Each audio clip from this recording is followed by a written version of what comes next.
Chapter 15 of 7 Wives and 7 Prisons, or Experiences in the Life of a Matrimonial Maniac, a True Story.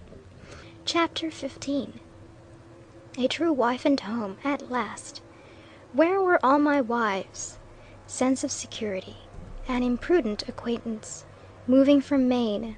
My property in Rensselaer County. How I lived. Selling a recipe.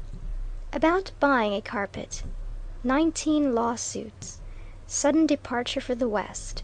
A vagabond for 2 years. Life in California. Return to the East. Divorce from my first wife. A genuine marriage. My farm home at last. I remained in Maine nearly 2 years, hardly ever going out of the state except occasionally to Boston on business. Making Augusta my residence and headquarters, I practiced in Portland and in nearly all the towns and cities in the eastern part of the state. During all this time I behaved myself in all respects better than I had ever before done in any period of my life. I began to look upon myself as a reformed man. I had learned to let liquor alone, and was consequently in far less, indeed next to no danger of stepping into the traps in which my feet had been so often caught.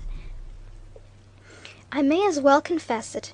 It was intoxicating liquor, and that mainly, which had led me into my various mad marrying schemes, and made me the matrimonial monomaniac and lunatic lover that I was for years. What my folly, my insanity, caused me to suffer, these pages have attempted to portray. I had grown older, wiser, and certainly better. I now only devoted myself strictly to my business, and I found profit as well as pleasure in doing it. What had become of all my wives in the meantime, I scarcely knew and hardly cared. Of course, from time to time I had heard more or less about them, at least a rumor of some sort now and then reached me. About my first and worst wife, at intervals I had heard something from Henry, who was still with her, and who frequently wrote to me when he was well enough to do so. Margaret Bradley and Eliza Guernsey were still carrying on the millinery business in Rutland and in Montpelier, and were no doubt weaving other and new webs in hopes of catching fresh flies. Mary Gordon, as I learned soon afterwards, was married almost before I had fairly escaped from New Hampshire in my flight to Canada, and she had gone to California with her new husband. Of the Newark widow I knew nothing, but 2 years of peace, quiet, and freedom from molestation in Maine had made me feel quite secure against any present or future trouble from my past matrimonial misadventures. I was living in Maine, prudently I think under an assumed name, and as the respectable, and to my patients and customers, well-known Dr. Blank. I was scarcely liable to be recognized at any time or by any one as the man who had married so many wives, been in so many jails and prisons, and whose exploits had been detailed from time to time in the papers. Nor all this while did I have the slightest fear of detection. I looked upon myself as a victim rather than as a criminal, and for what I had done and much that I had not done, I had more than paid the penalty. So far as all my business transactions were concerned, my course had always been honorable, and in my profession, for my cures and for my medicines, I enjoyed a good reputation which all my efforts were directed to deserve.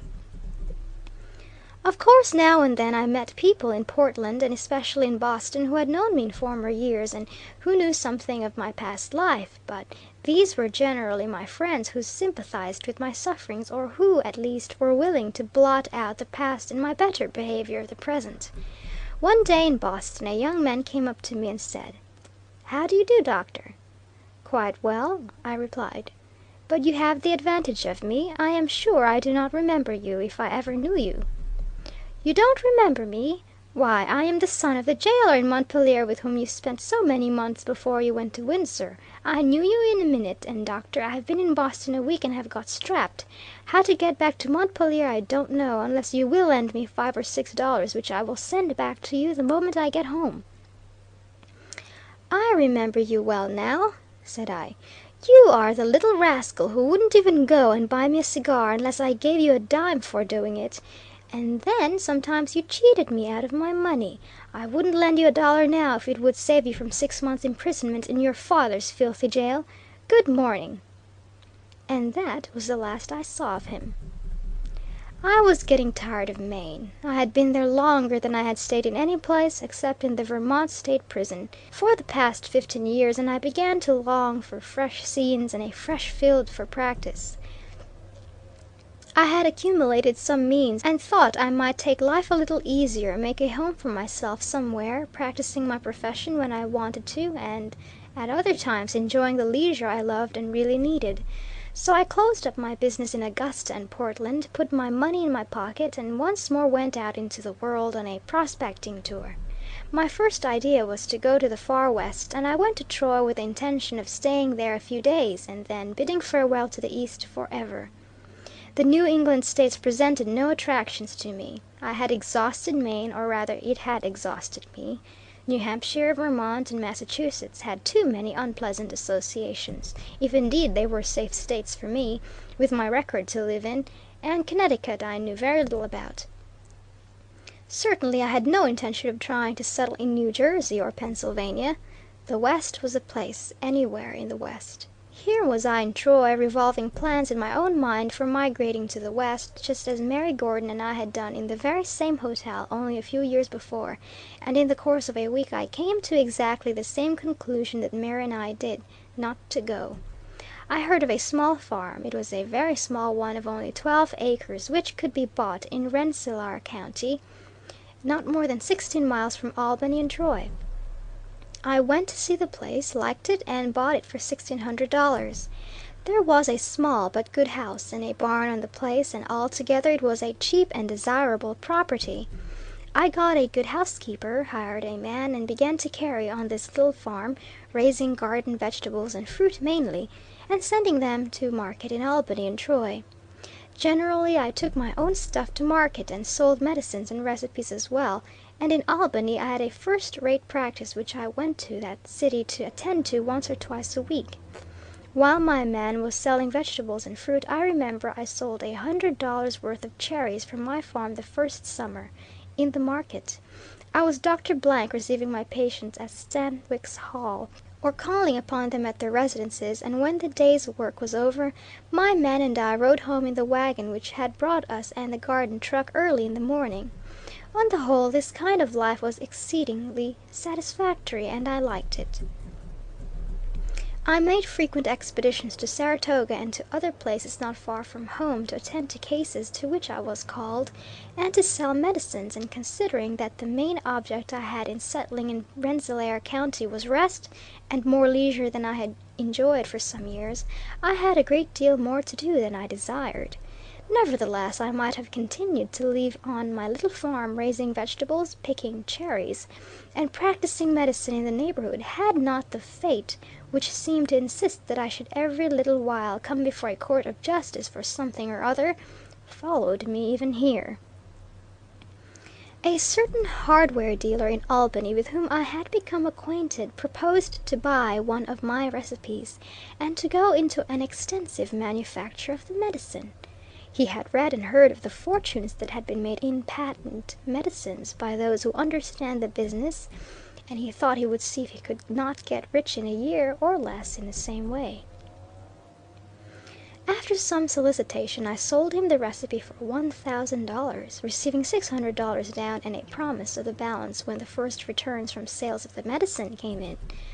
I also entered into a contract to show the man how to make the medicine, and to give him such advice and assistance in his new business as I could.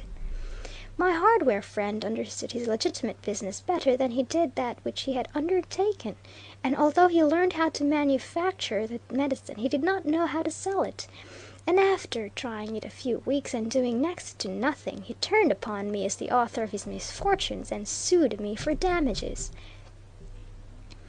Incidental to this, and only incidental, it is the following. Shortly after I purchased my property, as I was very fond of calling my little farm in Rensselaer County, I was in Albany one day when it occurred to me that I wanted a carpet for my parlor. I went to the store of a well-known carpet dealer and asked to be shown some of his goods. While I was going through the establishment, I came across a man who was industriously sewing together the lengths of a cut carpet. and I recognized in him one of my fellow convicts at Windsor. He, however, did not know me, and I doubt if he could have been convinced of my identity as the wretch who plied the broom in the halls of the prison. To him, as he glanced at me, I was only a well-dressed gentleman whom the proprietor was courteously showing through the establishment in the hope of securing a good customer. It was this little circumstance, I think, my chance meeting with my old fellow prisoner, and my changed circumstance and appearance, which put me beyond recognition by him, that prompted me to the somewhat brazen business that followed. "I only came in to look today," I said to the carpet dealer, "for the precise sum of money in my pocket at present is 18 pence, and no more. But if you will cut me off 40 yards of that piece of carpeting, and trust to me for it, I will pay your bill in a few days, as sure as I live." My frank statement with regard to my finances seemed to attract the attention of the merchant, who laughed and said, "Well, who are you, anyhow? Where do you live?" I told him that I was Dr. Blank, that I lived in Rensselaer County on a small place of my own. I raised fruit and vegetables for market, I cured cancers, dropsy, and other diseases when I could, sold medicines readily almost where I would, and was in Albany once or twice a week. "Measure and cut off the carpet," said he to the clerk who was following us, "and put it in the doctor's wagon." The bill was about $100, and I drove home with the carpet. It was nearly 6 weeks afterwards when I went into the store again and greeted the proprietor. He had seen me but once before and had totally forgotten me. I told him I was Dr. Blank, small farmer and large medical practitioner of Rensselaer County. "The devil you are! Why, you're the man that bought a carpet of me." I told him I was Dr. Blank, small farmer and large medical practitioner of Rensselaer County. "The devil you are! Why, you're the man that bought a carpet of me a few weeks ago. I was wondering what had become of you."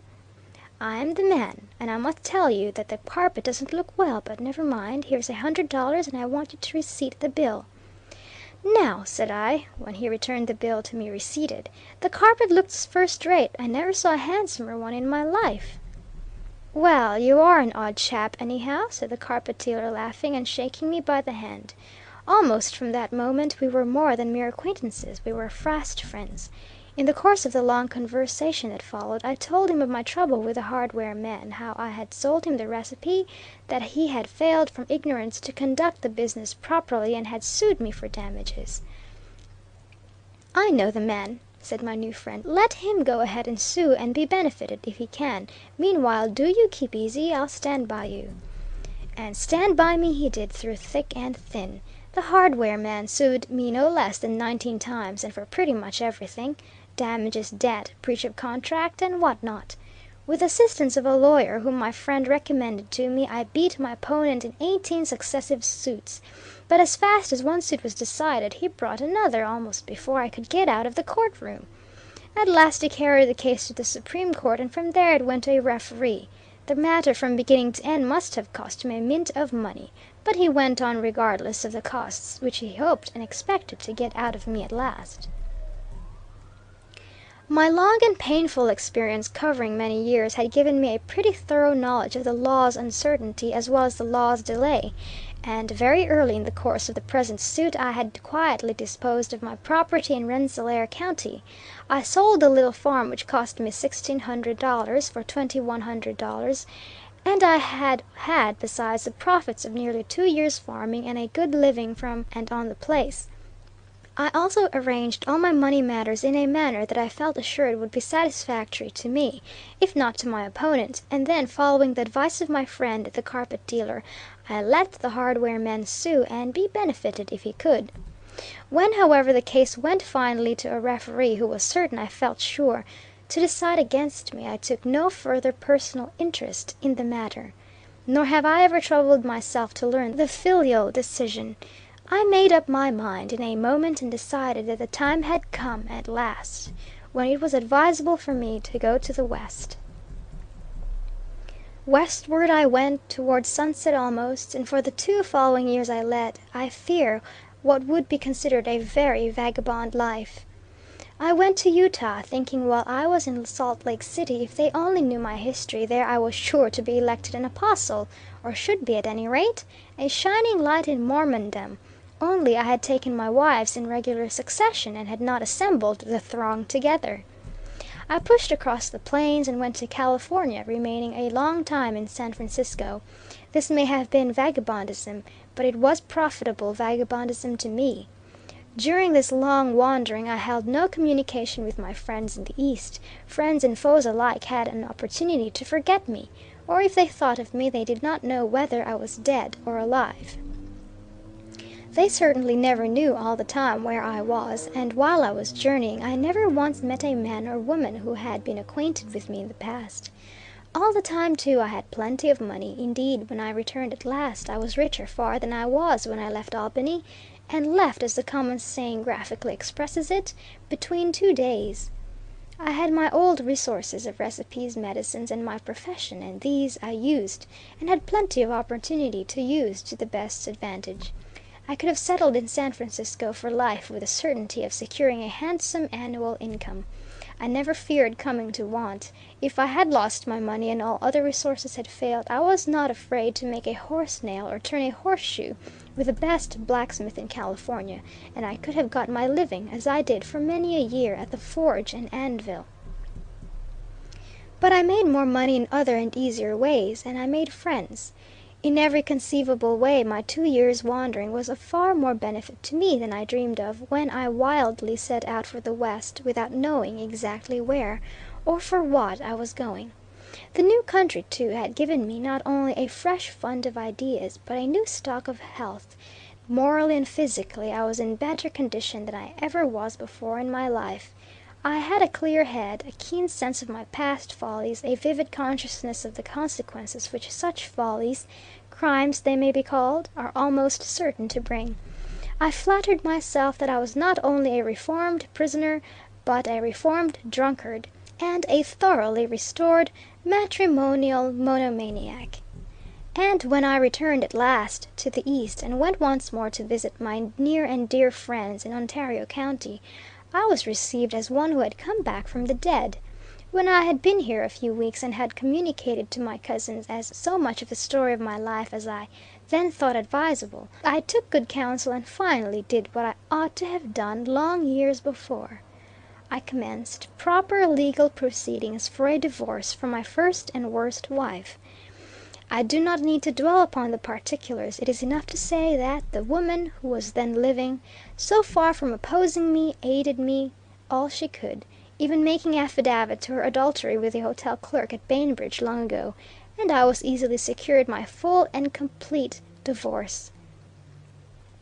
Now I was indeed a free man. All the other wives whom I had married, or who had married me, whether I would or no, were as nothing. Some were dead, and others were again married. It may be that this new and to me strange sense of freedom, legitimate freedom, set me to thinking that I might now secure a genuine and true wife, who would make a new home happy to me as long as we both should live. Fortune, not fate, now followed me, led me rather, and guided my footsteps. It was not many months before I met a woman who seemed to me in every way calculated to fill the first place in that home which I had pictured as a final rest after all my woes and wanderings. From mutual esteem our acquaintance soon ripened into mutual love. She was all that my heart could desire. I was tolerably well off, my position was reputable, my connections were respectable.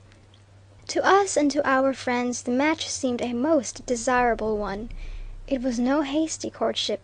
We knew each other for months, and learned to know each other well, and with true love for each other we had for each other a genuine respect. I frankly told her the whole story of my life, as I have now written it. She only pitied my misfortunes, pardoned my errors, and one bright, golden, happy autumn day we were married. In the northeastern part of the state of New York, on the banks of a broad and beautiful river, spread out far and near the fertile acres of one of the finest farms in the country. It is well stocked and well tilled.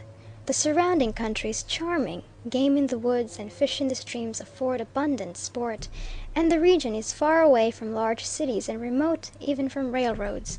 I do not know of a more delightful place in the whole world to live in. On the farm I speak of, a cottage roof covers a peaceful, happy family, where content and comfort always seem to reign supreme. A noble woman, a most worthy wife, is mistress of that house, joyous children move and play among the trees that shade the lawns, and the head of the household, the father of the family, is the happiest of the group. That farm, that family, that cottage, that wife, that happy home are mine, all mine. I have found a true wife and a real home at last. My story is told, and if it should suggest to the reader the moral which is too obvious to need rehearsal, one object I had in telling the story will have been accomplished. End of chapter 15. End of 7 Wives in 7 Prisons, or Experiences in the Life of a Matrimonial Maniac, a True Story.